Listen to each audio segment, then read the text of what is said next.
છાત્રાલયમાં વિદ્યાર્થીની ચોરી કરાવતા બોર્ડ કેન્સલ થયું। બેંકમાં પૈસા આપીને નોકરી લેવાય તેને ટપોરી વેડા કહેવાય તેવો વિડીયો વાયરલ।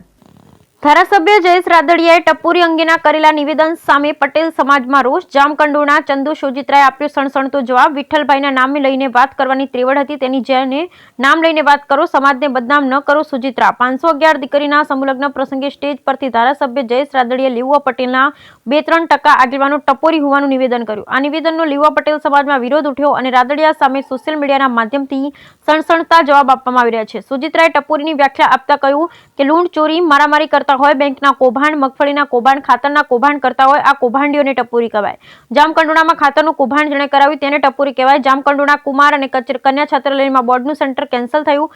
વિદ્યાર્થીઓને ચોરી કરાવી પરીક્ષામાં પાસ કરાવતા હતા। ચોરી કરાવી જામકંડોળાની સ્કૂલનું નામ રોશન કરાવતા, વિઠ્ઠલ રાદડિયાની સ્કૂલનું નામ રોશન કરાવવા ચોરી કરાવી વિદ્યાર્થીનું વર્ષ બગાડ્યું તેને ટપોરી વેડા કહેવાય। છાત્રાલયમાં 52 ગામના લોકોને પૈસા લઈ ટ્રસ્ટી બનાવ્યા અને પછી વિઠ્ઠલભાઈના પરિવારના ટ્રસ્ટી બનાવી અગાઉના ટ્રસ્ટીઓને કાઢી મૂક્યા તેને ટપોરી વેડા કહેવાય। મારું નામ સંધુભાઈ સોજિત્રા, જિલ્લો રાજકોટ, જામકંડોળા તાલુકો અને ગામ મેઘાવળ। જે 2 દિવસ પહેલાં જામકંડોળા તાલુકાની અંદર જયેશભાઈ રાદડિયા દ્વારા એક સમૂહ લગ્નનું આયોજન કરવામાં આવ્યું।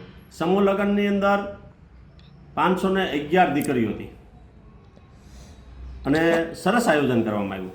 પણ જે સ્ટેજ બનાવવામાં આવ્યું હતું, સ્ટેજ ઉપરથી જે જયેશભાઈએ ભાષણ કર્યું, રાજકીય ભાષણ કર્યું, સમાજના હિત માટે, સમાજની વાત માટે નહીં। લેવા પટેલ દીકરીઓના લગ્ન હતા, લગ્નમાં સમાજની વાત નહીં પણ સમાજને બદનામ કરવાની વાત જયેશભાઈ જે કરી છે। જે જયેશભાઈ કીધું કે લેવા પટેલ સમાજમાં 2-3% લોકો ટપોરિયા છે, એ જયેશ રાદડિયાનો વિરોધ કરે છે। અરે જયેશભાઈ, સમાજમાં કોઈ ટપોરી ન હોય। સમાજના આગેવાનોનું કામ શું? સુધારવાના, લોકોને, સમાજને સુધારવાનું કામ કરવાનું હોય છે। તમારાથી પ્રેરણા લેતા હોય છે લોકો, એના બદલે તમે સમાજના 2-3 લાખ વ્યક્તિઓને ટપોરી ગણો છો? આ તો કઈ વાત? તમને જે પેટમાં દુખે છે, તમારે જેને કહેવું છે એનું નામ તમે નથી લઈ શકતા। એ વિઠ્ઠલભાઈ રાદડિયામાં તેવડ હતી કહેવાની, એ તમારામાં નથી।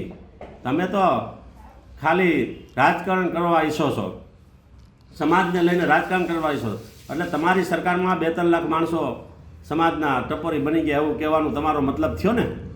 કે લેવા પટેલ સમાજમાં 2-3 લાખ માણસો, આ ભાજપની સરકાર, જયેશભાઈ મિનિસ્ટર હોવા છતાંય 2-3 લાખ માણસો ટપોરી બની ગયા।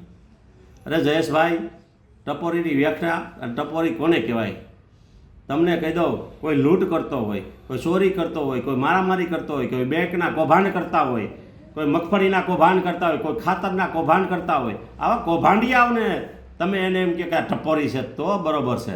પણ તમે કહી દો, જામકંડોળા તાલુકાની અંદર ખાતરનું કૌભાંડ થયું, મોટામાં મોટું સરકારી ક્ષેત્ર। સરકારી ક્ષેત્ર કેની પાસે હતા? જેની પાસે હતા, જેને કૌભાંડ કરાવ્યા એ ટપોરી ગણાય। એવી જ રીતે કુમાર છાત્રાલય અને કન્યા છાત્રાલયની અંદર જે બોર્ડ કેન્સલ થયું અને વિદ્યાર્થીઓ નપાસ થયા, વિદ્યાર્થીને ચોરી કરાવતા, ચોરી કરીને સ્કૂલનું નામ રોશન કરતા હતા કે જામકંડોળા તાલુકાની સ્કૂલ એટલે 1 નંબરની સ્કૂલ, વિઠ્ઠલભાઈ રાદડિયાની સ્કૂલ એટલે આમ સ્કૂલ। એમાં ચોરી કરતા છોકરા અને છોકરા ચોરી કરતા પકડાણા, આખું બોર્ડ કેન્સલ થયું, વિદ્યાર્થીનું ભવિષ્ય વર્ષ કેન્સલ ખરાબ થયું। એ માણસોને કહેવાય ટપોરી। આ જ રીતના છાત્રાલય અને કુમાર છાત્રાલય 52 ગામના તાલુકાની ગામડાની ટ્રસ્ટી બનાવવામાં આવ્યા હતા। બધા જ પછી વીઘા દીઠ પૈસા લેવામાં પછી ટ્રસ્ટી બનાવ્યા ગામડે। એ બધા જ ટ્રસ્ટીઓને કાઢી નાખ્યા અને ટ્રસ્ટીઓ થઈ ગયા વિઠ્ઠલભાઈ રાદડિયા પરિવારના।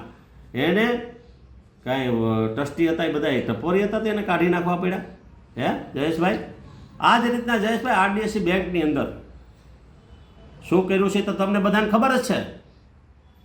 આરડીએસસી બેંકની અંદર જે છોકરાઓને નોકરી ઉપર ચડાવવામાં આવતા હતા, આર્થિક વ્યવહાર સિવાય એક પણ દીકરો મારો છોડ્યો નથી નોકરી ઉપર।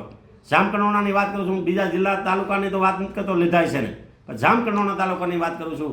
આર્થિક વ્યવહાર સિવાય કંઈ થતું નથી। એ આર્થિક વ્યવહાર લેવામાં આવતો એને શું કહેવાય? એ ટપોરી કહેવાય। એ જ રીતના જામકંડોળા તાલુકાની અંદર